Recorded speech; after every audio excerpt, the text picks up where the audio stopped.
most CEOs are introverts. I bet you didn't see that coming. Then you must be wondering, how is it that these CEOs know so many people and have such a strong network? Well, it turns out that they use three tactics, primarily three tactics, and they do it subconsciously, which means that even they don't know that they're doing it. But let's break them down for our benefit. Let's dive in. Before we get into it, it's important to remind ourselves, and this is something that I struggle to remind myself, it's something that I have to do ever so often, that networking is not about who's the loudest speaker in the room, or it's not about the person who can speak most articulately. That's not what networking is. Networking, simply put, is about real and meaningful connections. That's it. Let me give you an example. Do you remember that person who walked up to you at an office party maybe a few months ago and they introduced themselves to you? They told you about everything that they do at work and asked you if they could schedule some time on your calendar the week after. And you reluctantly had to say yes. Maybe you remember them, but not in a good way. You probably felt two things when you were asked this. The first one is that, how can I get myself out of this situation without making too much damage? Or the second one being, how can I do this without losing precious minutes of my life? But what about that person who helped you out when you were in a pickle, when you were in a tricky situation a few months ago, and you least expected them to help you? Help came out of unknown quarters. Or maybe it wasn't even help. Maybe it was somebody whom you didn't know who came in and gave you an idea that helped you fill in the blanks for a larger idea that you were deeply thinking about. You remember them? Of course you do. Networking is about exactly that. It's about adding value. Long before my boss became my boss, we bonded over something completely unrelated to work. We both used the office gym. I had a good workout routine going, but she didn't. Her exercise plan was just not working for her, and so we bonded over it. I suggested an alternative workout plan that she went on to use. That was it. That was really it. I added value without even realizing that I added value. And a year later, when I applied to a position, when I applied to an opening within her team, an introduction, hi, my name is Rahul, I do this, that was no longer required because there was already an element of trust. The only thing that was required then was to test me on my skill set. I didn't have to build trust from scratch. Now back to the introverted CEOs. What is their secret weapon? Why is it that they know so many people? You must be thinking. It turns out one of their biggest weapons in their arsenal is deep listening. I know, it sounds boring. They're excellent at absorbing information, understanding others, and forming these strong, unbreakable bonds. They don't just talk, they add value. They focus on adding value and contribute with ideas that others seem to overlook. Introverted leaders nail one-on-one networking, one-on-one conversations, simply because they listen intently instead of waiting for their turn to speak. And let's face it, most of us are doing exactly that.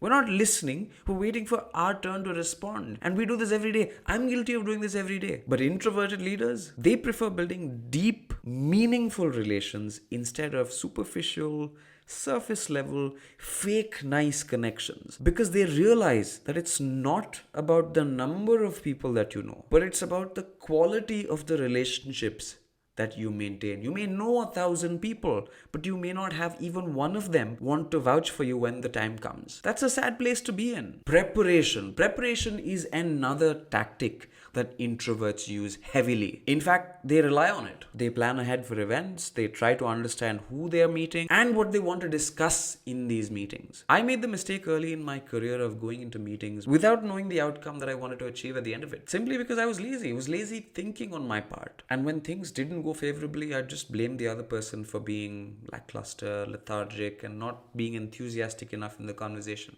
It was easy. Always blame the other person, never take the blame myself. In my first 6 months at work, I got a chance to moderate this panel discussion. It went really well. It was appreciated by everybody, even the VP that I reported to. In fact, he reached out to me and requested we have a one-on-one conversation. It was funny that my VP was requesting me to have a one-on-one conversation with him. Next day there was an invite on my calendar, no meeting agenda, no context, nothing, just an invite. I had no idea what was expected of me, but I thought, he might have something to ask. And then the meeting actually happened. It was warm, it was cordial, we discussed personal stories, and within 30 minutes it was over even before I knew it. I didn't get a chance to speak to him for another 3 or 4 months. And a year later, at an office party, a year later, when he was no longer the VP that I was reporting to, somebody else at this point, we were just catching up. He said casually that I took things easy and took for granted that opportunities would come to me. Strange. Why would he say something like this, especially now when I'm no longer reporting to him? But it turns out that the meeting we had a year before was his way of asking, well, is there anything I can do to help you? And I had nothing to ask him. I went totally unprepared. That meeting was not at all productive. And just like that, I blew it. Lazy thinking on my part. Introvert leaders know exactly the outcome they want out of each meeting. And this doesn't mean they're selfish.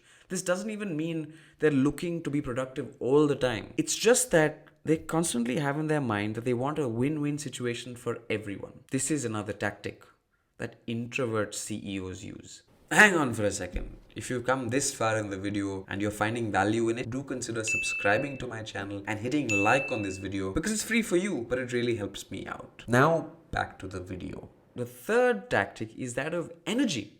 We have finite amounts of energy at all times, and introverts, they sort of need to manage their energy wisely, don't they? Because they have much more little in their cup compared to their extrovert counterparts. Introvert CEOs proactively schedule downtime on their calendars where they can recharge their batteries. They want to be their best selves every time they're networking. So it becomes important for them to actually recharge those batteries. Many senior leaders that I know at work do a thing where they don't do back-to-back meetings.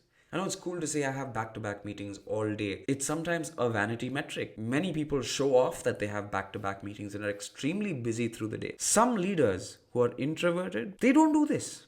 They have time blocks, time chunks between two meetings where they specifically set out time to recharge their batteries so that their next public appearance is just as fresh and just as sharp as their previous one. You have all that it takes to become good at networking. You don't need to become another person altogether. Remember, it's not about changing who you are, but it is about leveraging your natural strengths. And if you're somebody who's wondering, how do I make a good impression in front of my senior leaders?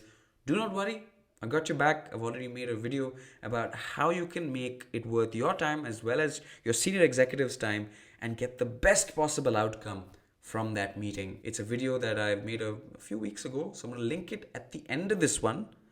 Make sure to check it out.